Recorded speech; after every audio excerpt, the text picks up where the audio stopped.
For Pacifica Radio, I'm Christina Onnested. Treasury Secretary Janet Yellen has notified Congress the U.S. could default on its debt as early as June 1st if lawmakers do not raise or suspend the nation's borrowing power before then and avert what could become a global financial crisis. House Republicans want cuts in spending to raise the nation's debt and allow further borrowing. They passed a bill, and Monday, Senate Leader Democrat Chuck Schumer announced that chamber will hold a hearing this week on the legislation, but much of it is likely dead on arrival. President Joe Biden, speaking at an event to mark Small Business Week Monday, blasted the Republican efforts that would gut much of the president's climate change and social services programs. Threat by the Speaker of the House to default on the national debt is off the table. For over 200 years, America has never, ever failed to pay its debt. And as a result, one of the most respected nations of the world. We pay our bills, and we should do so without reckless hostage-taking from some of the mega Republicans in Congress. Biden has invited 4 congressional leaders to a May 9th meeting at the White House to discuss the debt ceiling. Ethics at the Supreme Court is a topic of a Senate Judiciary Committee hearing today. It comes amidst new reports conservative Supreme Court Justice Clarence Thomas has received lavish gifts from right-wing mega donor Harlan Crow, who also purchased properties belonging to Thomas and his family in a transaction worth more than $100,000 Thomas never reported. Another report from a whistleblower says the wife of Chief Supreme Court Justice John Roberts made more than $10 million over an 8-year period working for legal firms, some who had cases before the High Court that went unreported. Connecticut Democrat Chris Murphy has reintroduced the Supreme Court Ethics Act in the Senate to create a code of ethics for the High Court and spoke ahead of the hearing this morning, saying he had no idea how far conflicts of interest at the Supreme Court have been. The most obvious, stunning, brazen conflict of interest you can imagine.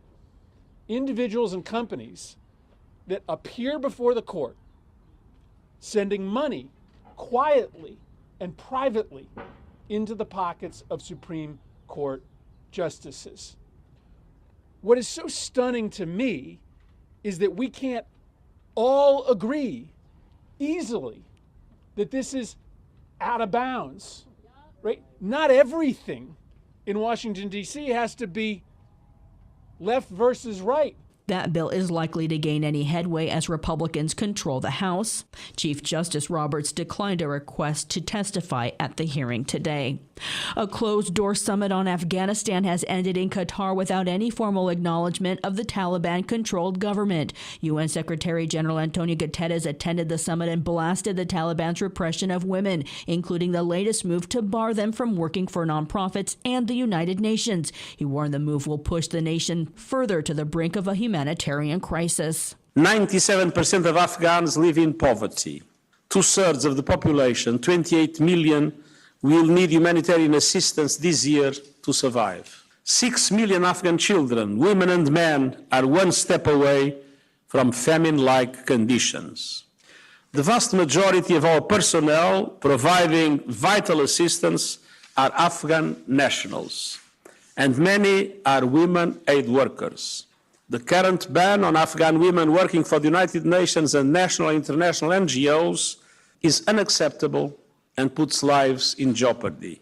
This is a grave violation of fundamental human rights. The Taliban's continued repression of women, barring them from attending schools, has isolated Afghanistan from much of the world and relief funding many there desperately need. The Taliban did not attend the UN meeting. On May Day yesterday, known as International Workers' Day, rallies were held around the world, including in France, where people struck against unpopular pension reforms. In South Korea, rallies for better wages and workers' rights at the capital saw the largest May Day since the COVID-19 pandemic. In the UK, nurses staged a day's strike, and in Turkey, people were arrested for rallying for workers' rights in Istanbul. Actions also took place in major cities in the U.S., including San Francisco, Los Angeles, New York. Catherine Carley has more. If you believe in justice, you have to believe in economic justice and the right of workers to form a union and to negotiate decent contracts. Senator Bernie Sanders of Vermont congratulates workers from the Ben & Jerry's flagship store in Burlington as they announce their intent to form a union. On this International Workers' Day, rallies took place across the U.S. in support of the essential workers who keep the economy running. 2022 was a strong year for the labor movement, with some 200,000 more workers gaining union representation. I'm Catherine Carley for Pacifica Network and Public News Service. I'm Christina Onnested reporting for Pacifica Radio.